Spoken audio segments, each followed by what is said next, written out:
मोनिका की शादी को 1 साल हो चुका था। मोनिका की अरेंज मैरिज थी, इसलिए उसे अशोक पसंद नहीं था।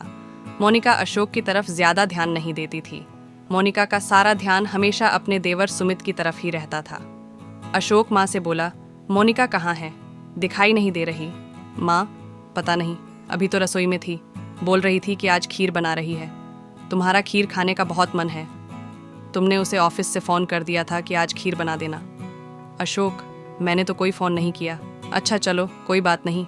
अगर उसने इतने प्यार से बनाई हैं तो खा लूँगा। अशोक आवाज़ लगाते हुए, मोनिका कहाँ हो? सुमित के कमरे में। मोनिका बोली, क्या बात है देवर जी, आपने अभी तक खीर को टेस्ट भी नहीं करके बताया कि कैसी है।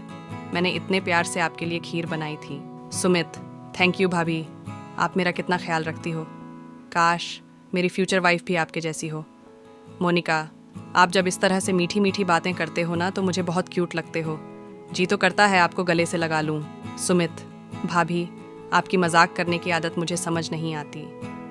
मोनिका बात पलटते हुए, अरे हाँ, मैं तो मजाक कर रही थी। चलो अब आप खीर खाओ। लगता है अशोक मुझे आवाज़ लगा रहे हैं, मैं उनकी बात सुन लूं। ये भी आते ही शोर मचाना शुरू कर देते हैं। मोनिका, क्या बात है? इतना चिल्ला क्यों रहे थे? बोलो, क्या काम है? अशोक, बस ऐसे ही। तुमने मेरे लिए खीर बनाई, ये देखकर मुझे बहुत खुशी हुई, इसीलिए तुम्हें थैंक यू बोलने के लिए आवाज़ लगा रहा था। मोनिका, तुम्हारे लिए नहीं बनाई वो खीर, मैंने अपने प्यारे देवर जी के लिए बनाई है। देवर जी को मेरे हाथों की खीर बहुत पसंद है ना, इसलिए। अशोक बोला, चलो ये भी अच्छी बात है। भाभी हो तुम उसकी, अपने देवर की पसंद का ख्याल तुम नहीं रखोगी तो और कौन रखेगा? अशोक इस बात से अनजान था कि मोनिका के मन में आखिर क्या चल रहा है। सुमित के मन में ऐसा कुछ नहीं था। वह तो यही समझता था कि उसकी भाभी वैसे ही उसका ख्याल रखती है, इसलिए उसने कभी इन बातों पर ध्यान ही नहीं दिया। मोनिका अक्सर सुमित के आसपास घूमती रहती। सास को सारी बात समझ में आ रही थी। एक दिन, मोनिका, देवर जी, ये देखो, मैं मार्केट गई तो ये शर्ट पसंद आ गई। सोचा अगले हफ्ते आपका जन्मदिन है तो आपके लिए ले आई। ये शर्ट आपके ऊपर बहुत अच्छी लगेगी। चलो अब पहनकर तो दिखाओ, मैं भी तो देखूं मेरे प्यारे देवर जी इस शर्ट में कैसे लगते हैं। माँ, मोनिका बहू, तू अशोक के लिए कुछ नहीं लाई, कल उसका भी तो जन्मदिन है ना। मोनिका अपनी सास की बातों को सुनकर घबरा जाती है, क्योंकि सचमुच वो अशोक का जन्मदिन भूल चुकी थी। उसे तो सिर्फ सुमित के जन्मदिन का इंतजार था। वो बात को पलटने लगती है। मोनिका, हाँ हाँ मम्मी जी, मैंने एक शर्ट पसंद की है। शाम को अशोक को अपने साथ ले जाऊंगी तो वो भी एक बार पसंद कर लेंगे। तभी सोच रही थी हाथों हाथ खरीद दूंगी। सुमित, थैंक यू भाभी, ये शर्ट मुझे बहुत पसंद आई है।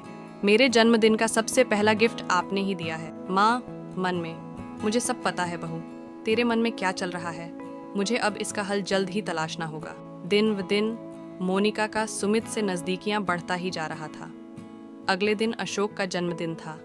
मोनिका तबीयत खराब का बहाना करके कमरे में ही लेटी रही। अशोक के कुछ दोस्त उसे जन्मदिन की बधाई देने आए तो उन्होंने केक वगैरह कटवाया, पर मोनिका उनके सामने भी कमरे से बाहर नहीं आ रही थी। अशोक, मोनिका, मेरे दोस्त जन्मदिन की बधाई देने के लिए आए हैं।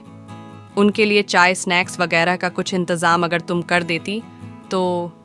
वो लोग बहुत देर से बैठे हुए हैं, मम्मी रसोई में अकेले इतना नहीं संभाल पाएंगी। मोनिका, मेरे सिर में बहुत दर्द है अशोक, और तुम्हें अपना जन्मदिन मनाने की पड़ी है। तुम कैसे हो अशोक? तुम्हें मेरी तबीयत का बिल्कुल भी ख्याल नहीं है।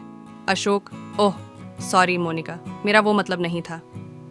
कोई बात नहीं, तुम आराम करो, मैं नाश्ता बाजार से ऑर्डर कर देता हूँ। तभी सुमित कमरे में आ जाता है।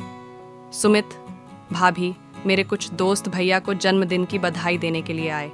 आगे का कहानी जानने से पहले हमारे चैनल को लाइक करें और सब्सक्राइब करें।